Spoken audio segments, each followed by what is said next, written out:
Hello and welcome to another episode of Worst Collection Ever. This is the show where we tell you about the worst comic book collection in existence.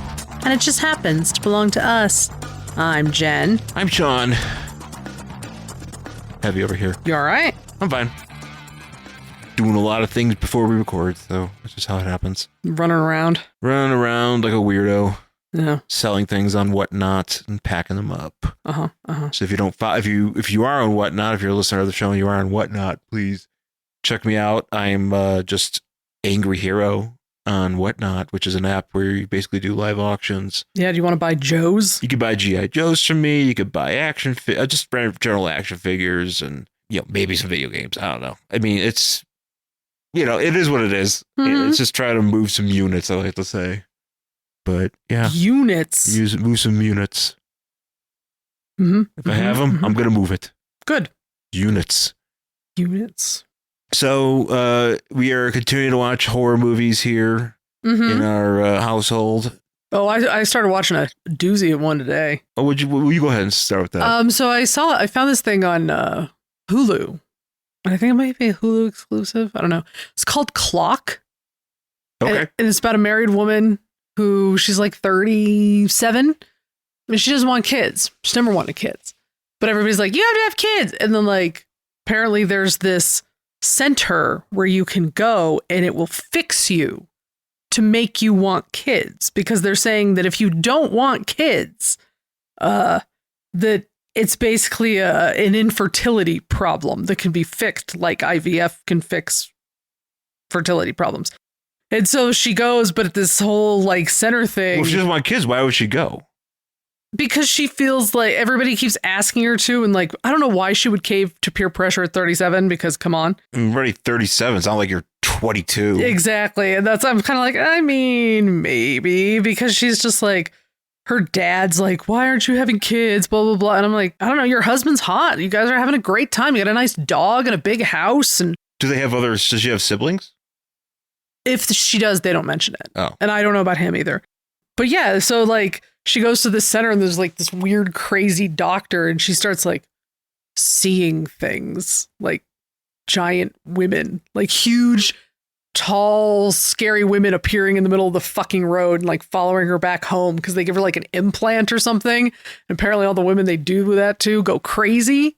So But how does it make you want kids? I don't know, babe. I don't know. I haven't finished the movie. Oh, okay. So yeah, I'm oh. When you were about to say center, I thought you were going to say centaur. Centaur? And I was oh, so there's a centaur and he makes you want to have kids. Dude, that'd be fucking awesome if there was a centaur in this movie. Just a half horse, half man, or is a woman? You can it's half human, half horse. Half human, half horse shows up and says, hey. You could be a lady centaur, yes. Do you want kids? Or I'll kick you with my back legs. Yeah. Yeah, well, that sounds terrifying. It is terrifying. It's there's a lot of if you don't like the idea of pregnancy, you are not going to like this movie is terrifying. There's birth scenes. Yeah, I bet. Which literally, I watched that movie in biology class, and that was the end of that. Yeah, no, that I don't. No, thank you. If you watch that and think that is not for you, oh, it's definitely not for me. That's your decision. Yeah, which is fine. Let somebody else, if somebody else wants to do the same thing, then let them do it. No, if you want kids, great. If you don't, also great. I like being an uncle. Yeah, no, aunt and uncle are better. Yeah. It's a lot more fun. It's low maintenance. Yeah, yeah. Well, speaking of horror movies, I watched all of it, but you watched most of Blood Beach. Oh, it's finally on, what is it, Plex? It's on Plex. So here's the thing. Okay, so here's the thing I got to mention real quick. And I don't want to spend too much time on these because we got to get to the book and everything. But we've talked about Blood Beach a lot on this podcast. I fucking love Blood Beach. I'm sure if you went back and found around Halloween, you'd hear us talk about it. But Blood Beach, of course, is basically Jaws on the beach, the physical beach. Yes. And this is a movie that we saw in LA at a showing in some random store. Well, it's a Mystic Museum, I think it was. Yeah. And the reason is because it is what they call trapped on VHS. Uh-huh. So it's never been on DVD. It is No, it has been on DVD, but in Germany. Oh, in Germany. Okay. But here, it's literally, they said it was trapped on VHS. They had to play it. When we saw it, they played it off a VHS player. Yeah. So it's been one of those things I'm damn, I'd love to get a copy of this movie because it's I liked it. I thought it was fun and stupid. Yeah, very stupid. But somehow, someone has transferred it. I don't know how, and I don't. I'm sure you can transfer VHS. Well, I don't know how. Either they ripped it from a VHS, they ripped it from the German DVD. It's one of those movies where like probably a lot of horror people don't know what the hell Plex is. Maybe it's very possible because Plex is one of those things where it's like sub-Tubi, which that's pretty low. Yeah, I mean it's sub Pluto. I think even sub Freevee. Ooh, okay, yeah, probably. It is down there. But that's all right. And that's fine. But in this case, Blood Beach is just randomly on here. And it's a shit transfer. It looks like awful. Garbage. And the sound is not great. They just went, I'm going to record this from my VHS off. I'm going to record that off my TV. It doesn't look that bad. Play the VHS. And then I'm going to transfer that to another VHS tape. And then I'm going to put it on Plex. Yeah, it doesn't look that bad, but the sound is the sound's really bad. The transfer is shit. I think if you've ever... But the movie exists set up that you could watch it and enjoy it. And I would definitely recommend it. Because you will see a man do what Sean and I have been talking about for years. This is where it's from. Since we saw this. He eats a celery sandwich. And what that entails is a loaf of French bread that he breaks off some like at the end of, and he takes a stalk of celery and he puts it in the bread and he sprinkles some salt and he just takes a chomp. I might try it one day. Are you going to do a celery sandwich? I might do when you go out somewhere. I might get a loaf and a stalk. And put a little salt on it and give it a chomp. Or if we were ever apart again, that's my contribution. I'm going to make some celery sandwiches.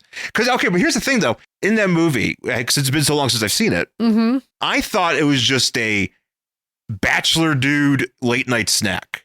But really it is... I didn't remember exactly why he was doing it. I just remember he was in his kitchen alone eating a celery sandwich. Right. Well, the reason why he's waiting for his Norwegian or Swedish airline pilot girlfriend. Flight attendant girlfriend, yeah. Airline pilot.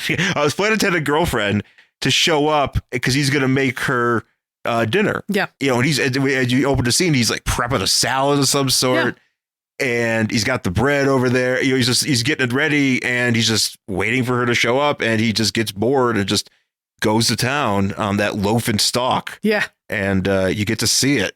And I think if you are any sort of like horror fan, I'm almost positive you have seen the cover of Blood Beach. It's a very iconic cover. It's iconic. It's this girl half up to her waist in sand, standing with her arms out, and it's like just this Blood Beach. That I remember seeing it when we went to Slashback Video and being like, holy fuck, I want to see this movie. Yeah. And then they just happened to play it like, I don't know, like 2 months later. Yeah. It's a great title of a movie. Great VHS cover. Like it is primo. Filmed in like gross old LA when Santa Monica when it was dangerous. When it was dangerous and the fucking piers falling down. Like it was a time. Like it's worth watching. Well, just two quick things I want to mention here. I forgot there's a castration in this movie. There is. Yeah, when the guy attacks that girl underneath the pier. Oh, that's right. I forgot about it. you won't think there's a castration, but there is. That's right. I forgot about that. So you can get ready for that. Yeah. And then I forgot how. Well, first of all, for a second I forgot that John Saxon is in it. Yes, John Saxon sure is. The great John Saxon of many shitty movies, but also Enter the Dragon. And on that Randall Street, the first one. Yeah. He shows up just because it starts off where like a girl gets attacked by the monster. Yes. Yeah, she doesn't die, but she gets her legs like chopped up. Yeah, like scratched up and bloody and whatever. And they're all like, he's like, this girl's crippled. And he's like, that girl's gams she's crippled. Hey, like baby. Her once pretty legs. Yeah, once pretty legs. Walking around the I don't know, wherever. The police office, like just announcing this to all these cops. It's really they're having funny. a little meeting of the 3 police officers that work in Santa Monica. Yeah, it's pretty fucking funny. And one of those police officers is Burt Young. Burt Young wearing the tightest of ties. The tightest of ties and the loosest of shirts. The tightest of ties, the loosest, and a very tight collar on this very loose shirt. So like the tie is up high but then the actual collar is long. It's something to see. Burt Young looks like if Vincent Adult Man was morphed into one person. Yeah, like smashed. Instead of three boys, he was morphed into one middle-aged man. Yeah, the kind of made of putty. And he's always eating. He's always got, as they call it in the industry, doing some business. Yeah, he's doing some business. He's doing some business. So he's got a hoagie. He's got this. He's got that. And there's a one point because after there's a castration, some kids go up to him with a hot dog. It's like, hey, we found that guy's wiener, and then they run away. Right. And he's like, what the fuck? He's like, ah. Yeah, it's really so fucking funny. Oh my god. Do you like comics? The 1960s? How about middle-aged gay couples gossiping about their neighbors? Then you'll love Checkered Past. A loving examination of DC's Go-Go Check branded comic magazines published from February 1966 to August 1967. I'm Dr. Bob. And I'm Dr. Husband. And each week we'll be your hosts on a trippy tour through mid-century four-color madness. Checkered Past. Available wherever fine podcasts are downloaded for free. All right, what are we reading? So we are going to continue the Saga of the Swamp Thing. And this is number 5 from September 1982. Mm-hmm. Blood Beach was out around this time. Yep. So you could have picked this up at the comic book store and maybe go see Blood Beach. Interesting. You could have. That's a good, or wherever he gets. I'm assuming a newsstand. That would have been a fun day. So Saga of the Swamp Thing, number 5. And on the cover here, we've got. This is a banger of a cover, by the way. Oh, it's a great cover. Oh, it's so good. Swamp Thing brings it with covers. Yeah, no, this cover, I was like, oh, this is fucking great. This is a very horror cover. This is very Halloween. It's very spooky looking. Yeah, it's fucking great. I love this. It's drawn by Tom Yates, which we actually didn't mention, or Yeats, because Yeates. So I think it might be Yeats, right? Maybe. Tom Yates, and a writer is Martin Pascoe. He's wrote a bunch of stuff, a bunch of TV. And he passed away pretty recently as well. And I remember, though, the one Comic-Con, or it was one of those conventions we went to, and he was supposed to be on a panel, and he wasn't there because he was not feeling well. Oh, okay. So I don't know if that played into it, but Tom McGuire was there, though, and that was interesting, too. Tom McGuire of Justice League, the Wahaha era or whatever. Wahaha? Because there's a lot of jokes in it. It's like Keith Giffen and JMD Mateus and Tom McGuire, who draws some of the best faces, just best expressions, I think. But Tom Yates did this cover, and basically on the cover you have Swamp Thing and his human cronies. You got Liz Tremaine from the previous issue, the journalist we were talking about in the last issue, and this Dr. Barclay, who we will meet. In this issue. And Swamp Thing he's bringing up the rear, and he's being attacked by pink men. Yeah, they look like they're slimy. I think this would be a woman too. But yeah, probably. But they look very slimy. They look like kind of like a zombie. But not. And then in the background is like a very creepy old mansion. Yeah. So A+. Yeah, and they're going through like this wooded area, and it's nice and dark, and it's really cool. Fucking it's cool. Good cover. So we start off, as you recall from last issue, Swamp Thing was loaded into an ambulance. Yes, after he battled that demon. And he got the hook through his chest. And so they put him in the ambulance, and now the ambulance is taking him somewhere. They're taking him to, they're taking him to, as we found out at the issue, they're taking him to Sunderland Corporation. Yeah.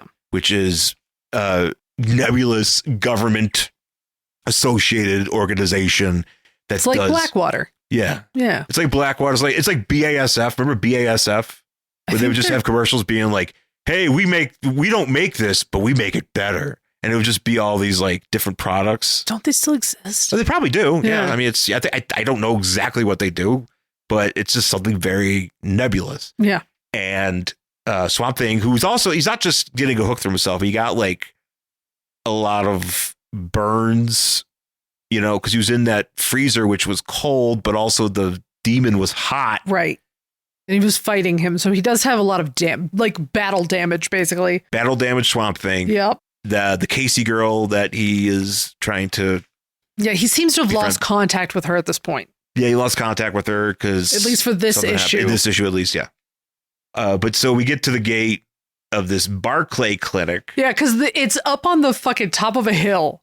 It looks very creepy. It's basically a mansion at the very top of a hill, kind of like a Dracula's castle, Frankenstein's castle type of deal. Yeah. So they drive this ambulance, and this is like an old style ambulance, looks like a fucking hearse. Yeah. Like drive it up this thing to the gate. And when we get there, there's like the driver and the passenger. And I don't think they get out to like open the gate or something. Yeah, they go up to the gate. Swamp Thing, he's listening in the back as they're talking about what it is. Like, oh, we captured the Swamp Man. And yeah, because there apparently Liz Tremaine wrote a whole book on him. Yes. From seeing him maybe like once or twice. It was just like, well, I'm just going to write a book. Yeah, good for her. And she did. And she somehow also works for this company. Yeah, she like alerted them to come get Swamp Thing. So, but this is when he kicks his way out of here. He just kicks the back door out. And this picture. Oh, him backdropping this girl. This is lady. fucking amazing because so he gets out of the ambulance. The driver and the passenger like start trying to like subdue him, right? But they don't realize how strong he is. And the woman who's the driver, he picks this woman up and he looks like he is going to fucking throw her. It is the funniest fucking picture. It's great. It's amazing. No, I love it. It's like a splash page. Yeah, it's awesome. Like he has her over his head and she is just like, she's going to get tossed. It's amazing. He's about to yeet her. Yes, he is. Speaking of Tom Yeats, he's about to yeet this lady. Yep. So he's while he's doing that, he's getting shot at by one guy. And then there's another guy here who's just got a straitjacket. Yeah. Which I'm like, good luck getting that out of him. I wish they would. They didn't get that out of him. No, I wish they would have, because that would have been a great. Yeah, I would like to see. Yeah, Swamp Thing in a fucking straitjacket. Absolutely. That would be rad. It would. We jump back to Arkansas, where the last issue took place. And we learn that the cop from last issue, the main cop that solved that child killer case. Yeah. You saw like how Swamp Thing and all that stuff. So he's like, well, your friend, the producer that got possessed by a demon, it's like, and then he wasn't possessed. But he's not here anymore. He's not here. Although they give this the impression that he got in a car with that girl and went back to California. I don't actually remember what happened to that guy at the end. Well, he just gets knocked over. Like, you don't see anything happen to him afterwards. I don't know. Maybe they did. Maybe they left. Actually, they do get this thing on him. Do you realize that? I just realized that. Oh, they did. You don't get to see like a full on shot, That's but there's like a million dudes here, a bunch of guys all knocked out. Yep. And they somehow pushed him, got him to the ground, and they use a drug to like sedate him. Yes. So they can bring him into this Sutherland Corporation thing. And they also talk about Harry Sunderland. I call it Sutherland. I'm not Donald Sutherland. It's too close. It's a thing. It's very close. Donald Sutherland's Corporation. Also, it's my corporation. Me and my son Kiefer, we torture Swamp Thing here. But he does hear the name Harry K, and Swamp Thing gets freaked out because Harry K. We don't meet him in this episode, but he's kind of been in this story from the very beginning of this series. Yeah. He's like an operative, like the place is called the Barclay Center or whatever. Yeah. But this Harry K runs it, and he's like secretly like a German guy, like a German scientist guy. Mm-hmm. And he only kind of lasts like, for like a few issues here. He's not a big deal, but for going that much for it, except for like these couple issues. But Swamp Thing remembers him as the guy that was trying to, I guess, kill that little girl. Yeah. In a previous issue. So, and this is where we actually kind of see what he was up to, because there, about a week prior to this, there was an explosion in some building, and this guy. Oh, this is nuts, by the way. He is just burned beyond recognition. He is pink and red. He looks like he's made of bubble gum. Yes. He looks just like he's all bubbly and gross. He's not the Toxic Avenger. No, Freddy Krueger would look at him and be like, "Man, you're messed up." Yeah, like it's really weird. And what's strange about this? So he comes out of the woods or wherever the hell he was. He finds a house where I assume he gets clothing. He grabs a shirt. Yeah, grabs a shirt. He basically does what Superman does in that movie. Remember how he grabbed those clothes that somehow fit Henry Cavill. Yeah, lucky. Yeah. And so then he like goes to a payphone and he calls to be like, "I'm not dead." And as he's talking, he like regenerates, gets better. So yeah, and so he calls the Sunderland or whatever, this corporation. They tell him to go back to his the clinic because they got Swamp Thing, and he's like, "Cool, I am back to normal." They do give this guy a very interesting, like, weird old man look. Yeah, he's like Captain Kangaroo. Yeah, he does. It's like, I'm like, wow, I haven't seen a character like this in a comic book, maybe ever. Well, like, it's weird just because looks strange. I'm trying to think of the comics that actually where it shows up and it's not played as a joke. Mm-hmm. In this case, like, this guy's a very unassuming, schlubby guy. Yeah, but he's also like a big supervillain. Right. In this issue, you could just kind of get away with it. You're just like, oh, well, look at this Captain Kangaroo motherfucker. He's also the most evil dude that wants to operate on Swamp Thing and do all sorts of weird shit. Right. So Swamp Thing is in bed here in the this clinic. Yeah, he's been tied down. He's in a room and he wakes up. He's got this buddy with him. He's got this Dr. Barclay, which is where we meet Dr. Barclay, Dennis Barclay, and he has powers. Well, powers. He thinks he has powers. So I guess Harry K set up this clinic for him because I don't know exactly how that all. Yeah, and maybe so he would take the fall for anything if anything happened, but he doesn't even have a license to practice in the state, which he's very clear about. He's like, yeah, so we're doing illegal shit here, and don't tell worry anybody. About it. Don't tell anybody. We're just gonna do some stuff here. He doesn't seem to really know what that bad things are happening. He seems to really like Harry K. Yeah, well, because he is completely oblivious to everything. He's never apparently gone down in the basement. No, he did not know it was a basement. It's like Barbarian. Yeah, he doesn't know where that is. Yeah, he's gonna start measuring it and be like, "Can I put this square footage?" He just goes down there with the tape measure. Yeah, that's exactly what he's gonna do. Swamp Thing's like, just because he saw a room with a bucket and a bed and a video camera doesn't mean there's something wrong. Yeah, it can't be bad. Can't be bad. That's hilarious, that scene in fucking Barbarian. It's very funny. Oh man, Swamp Thing v Barbarian. Oh shit. Can you imagine that? Actually, Barbarian would totally fit in a Swamp Thing issue. 100%. And not just like early issues. I'm talking like Alan Moore could have been like, there's absolutely. A basement where the guy's been inseminating women and breeding them, and it's really gross. It's just upsetting. It's really upsetting, but there's this really creepy, weird one, and here it is. And it would have wandered around a swamp. I could see that. They're watching. These guys behind a glass are watching him. I kind of just like this doctor. He's walking by, and he kind of looks like I don't know what he's doing here. It looks like I don't know if he's still talking, or he's just walking out the door and he's kind of like toodaloo. Yeah, he's giving this weird. He's giving a wave. It's weird to me. Something that happens here is Dr. Barclay is like, oh my gosh, Swamp Thing, I'm sorry, I didn't realize you were a mutated human. Yeah, because at this time that's what he is. So that is discovered at this point. So he's at least by this doctor not being treated like some sort of weird monster. He's being treated like a human. Right.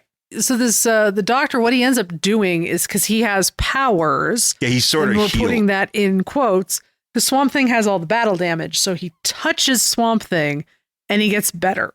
Yeah. So then we get this guy's story about how he was in Switzerland and met Harry K or something. Yeah, Harry K said he's like, hey, you're pretty cool. You could do psychic healing. You're gonna be like my protege or some shit. Yeah. But we get Swamp Thing, or at least the narration's telling us about, like, I guess Swamp Thing tells Barclay about what's been going on, and you get this him recounting the time where one of these guys is about to saw through him. I was like, that's pretty sweet. Yeah, he's trapped on tied to a log, and there's a big bandsaw that's just gonna bifurcate him. Yeah. It's neat. It's kind of like a James Bond trap. Yeah. Or In a Violent Nature scene. I was going to say In a Violent Nature, yeah. Just saw you. Swamp Thing's hearing screams in a hospital, and he realizes it's more like a mental facility. It's like an Arkham. It looks nice. It's nicer than Arkham, but there's bars on the doors, and it's very, it's very uncomfortable. So, he's trying to figure out how to get out. And what's going on. He starts moping around here. And this is when Liz shows up to hang out with Dr. Barclay, because this is where she knows where they brought him. And we go back with Swamp Thing. He goes into this basement, and this is where he discovers these clones. They're clones. Yes. They look like Swamp Thing, but they're pink. Well, they don't all look like Swamp Thing. Not all of them. So the one he finds that took his damage looks like him. Right. So it's a clone of him. Okay, and yes, apparently every employee of this corporation has one of these. Yeah. Now, how? I don't know. It's some sort of receptors, some sort of science that is implanted into these clones. And let's say if you're like if you're an accountant for the Sunderland Corporation or whatever, and, you get, arthritis in your hand. Well, that's the clone. Yeah. Feels that as well. Yes. Or if you get, if you're in the field and you're fighting Swamp Thing and he breaks your arm, like, those people, the clones feel that. Yeah. Now we got Swamp Thing in this basement. The goons catch him. One of the goons just shoves one of these clones on a table right at Swamp Thing. Yeah. So this is the part. So is Liz down there with them at this point? Not in the basement, no. Okay, not yet. We go down. Swamp Thing is tipping over a gurney with a guy with like on these it, guys on top onto of other dudes. Yeah, he's just tipping them over. He's just knocking these guys down. Swamp Thing, he just goes ham. Yes. So there's a lot more action. It's a lot like the movies, where he's like punching things and doing this and that. Alan Moore came along and there was more. It was, I don't know. I have to read more of it, but from what I read of it, it wasn't like he was going around, duking it up with people. Right. He was actually like fighting like via like his nature powers or whatever. Right. So they go back into his office, Sentinel's office. He's giving Swamp Thing another physical. Right. Because this is what was weird to me, is because like Swamp Thing's like fighting all these guys, right? And then he comes down, like the doctor comes down, and Liz is there too, right? When they come downstairs. And doesn't she hand him a note? Swamp Thing hands her a note. Oh, Swamp Thing's I thought it was the other way around. Okay, so Swamp Thing hands her a note or whatever. And then we were all downstairs and there's all this chaos and all these guys are getting knocked over. And then we're just back up in the office. Well, he's like checking them out. Like, and I guess there's something too that I don't quite entirely understand, but Swamp Thing is dying because like degenerate, he has some sort of degenerative condition. So he's dying. They go back down to the basement and he's like, all right, well, Swamp Thing's like, you know what? These are all people that are suffering because they're in these comas and they're these beings that have rights too. So I'm just going to disconnect them. Yeah. And hope because they're people. Yeah. In hopes that they, I guess, mercy kill or something, or maybe, or whatever. I don't know exactly what the end game is here, but this is where out of nowhere, these guys come to life and they're like, hey, we're actually like alive and it's worse that you let us out. Yeah. Because now we feel everything. Yes, because apparently they're empaths. They're empaths. Which I don't know if that's how empathy, being an empath, works. Like, but they take on, basically what happens is if you get damage, the clone sitting in the basement takes it and you get healed. So now they're loose. Yes. And what's his name shows up, who looks very weird. Looks like he's wearing, he's got like a comb over, like an old gray comb over. Yeah, it's not good hairstyle. No. He's got like Javier Bardem hair from No Country for Old Men. Oh yeah, kind of, except it's gray. Yeah. Yeah, I could see it. So but he comes in and he tells Barclay, you don't really have powers. I just made you think you had powers as a cover for these receptors that we're using on these clones. Yeah. And everything to do this job. So, you may have psychic powers, but, it's just all for show. Right. And Swamp Thing, he gets mad. He's about to choke slam this Harry K. We love that. And as he's doing that, one of these clones starts like, oh yeah, choking. It's doing the same thing because that's his clone. But I don't like the way you actually look at this. Yeah, it's really upsetting. It's upsetting because the clone is on his back and he looks like he's enjoying it. Yeah, well, it's very strange. It's very strange. And I recognize that I've read this book before, not for the show, but just in general. Yeah. And I saw that because I think I took a picture of that and I was like, this is really weird. And it freaks me out because it's like this clone is like, and he's getting choked. And I don't like it. It's like a basket case thing. Oh, yeah. Yeah. Kind of, probably making the same noise. Jesus.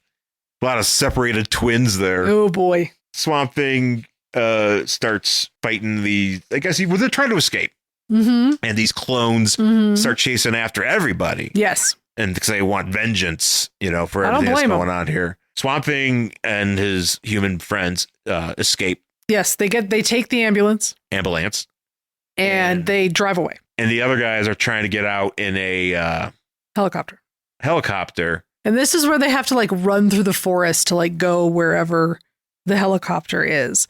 And all of these clones are chasing them. And they're like, well, we don't actually have to touch you to hurt you because we take your pain.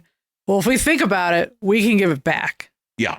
So they kind of just like swarm these people and like think horrible injuries at them. Just a bunch of nerd shots. Which I'm sure kills them. Yeah. Well, Kay gets away, though. Well, Kay gets away, but I mean, like the other people.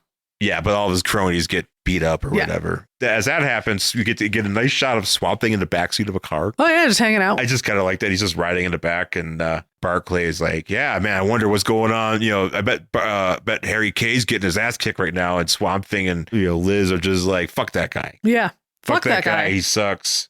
And he does. And now basically they're on the run. Kay calls in saying that there's the ambulance is out there and there's fugitives. You need to stop them. That's kind of how it ends. Just kind of ends in a nice little chase here. Yeah. Helicopter chasing after an ambulance. Mm-hmm. Next, aboard the plague ship. That sounds great. It does sound great. We've read one close to this, but I'm pretty sure that this plague ship one is going to be a hoot. So now we got another Phantom Stranger backup. We're continuing from last week where Phantom Stranger was in a hospital, and a girl tried to throw herself out a window. And he caught her. But then the reason why is because Phantom Stranger sensed an amulet being used by a surgeon. Yes. And he went to go check it out, and it turns out his old nemesis or whatever, Tannarak, I think his name is. I didn't realize he had nemesis. That you don't really know. It's Phantom Stranger. Like I didn't know you could like tie Phantom Stranger to a board like we're doing. I'm just surprised to see Phantom Stranger without his hat. It's very, very strange. And without his cape. He just looks like Phil Donahue. Yeah, he kind of does. With eyeliner yeah. Phil Donahue wearing JD Vance's eyeliner. That's what's going on there. So, yeah. There's really not much. It's like this guy. Well, real quick, what's his name? Xanarath or whatever? Tannarak? Yeah, Xanarath. I'm right, Tannarak. Tannarak, excuse me. His whole thing is what he's doing is he's stealing souls because then he will be immortal. Puts them in jars. And he puts them in jars. And the reason he gave the surgeon the amulet is because when he uses it, it steals the soul of whoever he's using it on. So it stole that girl's soul. Yeah. Which is why she's acting the way she is. She's going to be flopping out of a coffin anytime soon. Yep, she's going to be coffin flopping. In a minute. Yep. So, because they ain't got no souls. Hopefully rolling down a hill. Phantom Stranger is just watching coffin flop. Maybe he's a producer on that show. I don't know. Oh, wow. Phantom Stranger is like, I didn't do shit. I'll kill you. God damn it. I love that. That fucking sketch is so funny. Sometimes we just repeat the greatest hits from I Think You Should Leave and the other sketches and things we watch. Sometimes I just watch Coffin Flop, even though I've seen it like a billion times. But it never ceases to be funny. It never ceases to be funny. My favorite one is the one where the guy falls out and rolls down the hill. I think one of my favorite ones is the guy falling out of the coffin while it's like just underneath, and it's like people are just landing on people's legs. I think one falls on a kid. Isn't it like at the front of the church? He just falls out of it. Yeah. Oh shit. Anyways, I would enjoy. Oh, I love Coffin Flop. Okay. I enjoy a sequel. So this doctor, he's trying to figure out. It's like, well, man, I saved this girl, but now she's all catatonic. He's like, I don't know what happened. But he's listening to Phantom Stranger and Tannarak have this conversation. He's like, oh, Phantom Stranger is like actually a good guy. Mm-hmm. Maybe we should actually listen to him. Maybe I should try to stop this dude, this other guy. I don't know. It pops me because this girl is just so spaced out. Yeah. So anytime they say something like, hey, wait here, she's like, wait. Yeah. And basically she'll do anything that you tell her to do. So if you say wait here, she'll wait. If you say walk here, she'll walk. Yeah. So they go down there and Phantom Stranger's tied to this thing. And the doctor is talking to Tannarak or whatever his name is. And Tannarak, like... The doctor grabs the amulet. And it, like, heats up and, like, burns his hands. Yes. And while that's happening, Phantom Stranger is trying to get this girl to come untie him from whatever the fuck he's tied up to. Which, again, he's Phantom Stranger. Why is he so powerless here? Is it because he doesn't have his hat? Oh, maybe. Maybe his power is in his hat. It might be. Sometimes it is in your hat. Yeah. And so he basically gets this girl to come in, and then him and Tannarak are like, no, she'll do what I say. No, she'll do what I say. But Phantom Stranger has gotten it to the point where she's close enough to the jar where her soul is. Well, also, we have to point out, so this doctor grabbed the amulet, and it heated up. Like his hands are all melted. Or his hands are really fucked. He's Doctor Strange, basically, at this point. Yeah, he's Doctor Strange himself. Yeah, because Tannarak's like, we can do this all day. I don't care. And Phantom Stranger's like, nope, she's right where I want her. Strike out your hand or whatever. And so flail. And so she knocks over the jar that has the little her in it. Yeah. And it breaks. And of course, once her soul is free, it goes back into her body. And now she's got a soul. Yep, she's back. She can't be on Coffin Flop because she has a soul. She has her soul, and she was saved from certain death from being in a car accident. So she's still making up pretty good. She's doing good. And then Tannarak's like, no, and he leaves. Well, no. Question mark. I forget exactly what happens to him. Well, we're getting there. So this girl, Joanna, her name is, she frees Phantom Stranger. Phantom Stranger picks up his hat. He's hatted and caped again. Yeah. I don't know if it's with the smoke that shows up or if he just bends over and just picks it up. It's just, he just all of a sudden is just wearing his gear. And he's like, all right, time for me and Tannarak to fight. But then Tannarak, that girl's life source, the soul was helping him be, immortal. And that's why he needs the souls. Mm-hmm. But now that he doesn't have the souls, he's regressing. Mm-hmm. And he regresses so far back at the point. Oh, that's right. That's right. That's what happens to this guy. He becomes younger while the whole time he's cursing Phantom Stranger. So he's like, hey, Phantom Stranger, I hope I see you in hell. And by the time he's a baby, he's just saying in hell. Yeah, he literally turns into a baby and then disappears. Baby. So I'm like, did he become a sperm and an egg again? Like, he became a twinkle in a daddy's eye. He must have been. That's what happened to him. He became a thought. Yeah. But Phantom Stranger gets with this girl and he's like, look, everything's cool. The doctor, he's fucked. Yeah. She's like, well, can't you help his hands? He's like, I can't do that, but I could just make him I could just give him like a really strong anesthetic or something. Yeah. I'm like, well, so can anybody else. It's like, yeah, so you could get that from somewhere else. He doesn't need you to do it. Yeah. Why can't you just heal his hands? Or find somebody that can heal his hands? You got like all these powerful friends. Yeah. You know so many people. So many. Like the Spectre could probably do it. Call him up. Oh, yeah. Spectre would just be like, okay, boom. Yeah. It actually reminds me of one of the issues I'm reading from that trade we did of Silver Surfer. Uh-huh. Where eventually what happens is Silver Surfer meets this dude who's like a scientist, and he gets together with them, and the scientist is like, hey, I might be able to help you figure out how to get out of Earth. Mm-hmm. And while that's happening, the stranger, one of the many cosmic beings out there, decides to just fuck on Earth. Yeah. He just wants to like destroy Earth. Nice. And Stranger's got like this. Stranger has a bomb of some a mystical bomb, okay, a magic bomb or something that will destroy the Earth. And the scientist finds it in a rock. He tries to disarm it, and while he's disarming it, he dies because the bomb is disarmed. Stranger is just like, well, I didn't think somebody would try that. Yeah. And that means human beings are pretty cool, so I won't blow up Earth, or I won't do this. I won't mess up the Earth. Okay. And prior to that, there was a little bit of a fight in like the area downtown or whatever. So there's, a bit of destruction or whatever. Stranger's like, oh, I'll undo all this. And Silver Surfer is like, well, could you like help this guy? Yeah. And he's like, he's dead. And he's like, nah, no, I'll see you later. And he just leaves. Come on, stranger. So we talk about, you are a cosmic being. You could literally do anything. You would think, right? You could literally do anything. And it wasn't like this guy died. I think he died from I think it was like a gas or something. Okay. Some sort of it was booby trapped. Okay. So this guy dies from a gas or something. And it's well, you could bring him back to life. Yeah. Right? I don't know. The conveniences of comics sometimes frustrate me. Yes. Yes, it does. Anyways, Phantom Stranger pieces out, and this girl is hanging out with the doctor, and she's like, we're in this together. Yeah. And that's how this ends. Yeah. That's how Phantom Stranger's little arc ends here. I'm sure next issue we'll have another Phantom Stranger story that starts from the beginning there. Mm-hmm. Or whatever is going to happen.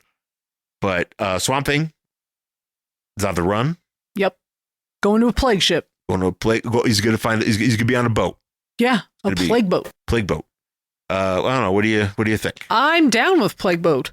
Like I said, I really enjoy I loved the cover of this. It's a great cover. I love a creepy asylum fucking mansion bullshit on top of a hill with weird zombie things. I thought that was fun. So I am definitely looking forward to creepy plague people on a boat. Yeah, I'm not sure because I probably have read that one as well, but I'm just curious more about what the plague entails. I know there's an alien on that ship, and people grow big eyes on their heads. Nice. Like cyclop eyes. Oh God. It gets really gnarly. It's actually, if I recall, it gets pretty gooey. Cool. Because it's Swamp Thing, and we're just slopping it up. Nice. All throughout this comic, and I'm looking forward to it, man. I'm getting more and more until just really diving into more Swamp Thing. Mm-hmm. I know I got that trade, and I think I might have started it, but I never really got through it. So I need to read it. But thanks again for everybody for listening. You can find us on Twitter, Instagram, all those places. You could find us on YouTube. My channel is Angry Hero Sean, and you can find the playlist for all the new episodes of our podcast uploaded directly to that feed every Friday.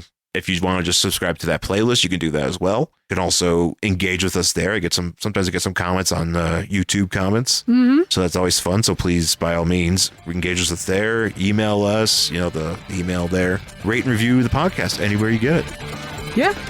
So it's available pretty much everywhere. If it's not available somewhere that you would prefer, let us know. We'll make it work. So once again, folks, thanks for listening, and we'll talk to you again next time. Bye.